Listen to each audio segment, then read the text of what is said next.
ભરૂચના ઐતિહાસિક golden bridge પર ફોટોગ્રાફી કરતા સમયે સર્જાયેલી દુર્ઘટનામાં એક યુવાન નર્મદા નદીના તેજ પ્રવાહમાં લાપતા થયો છે.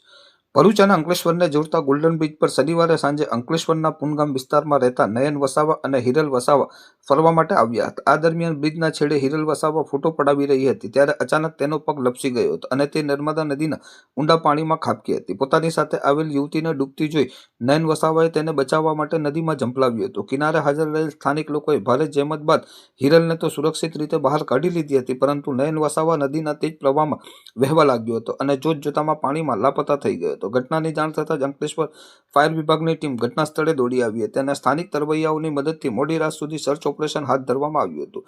હાલમાં નર્મદા નદીમાં બોટ દ્વારા નયન વસાવાની શોધખોળ તેજ કરવામાં આવી છે. જોકે નદીનો પ્રવાહ વધુ હોવાથી બચાવ કામગીરીમાં અવરોધ આવી રહ્યો છે. આ કરુણ ઘટનાને પગલે પુનગામ વિસ્તારમાં ભારે અરેરાટી વ્યાપી ગઈ છે અને પરિવારજનોમાં ચિંતાનું મોજું ફરી વળ્યું છે.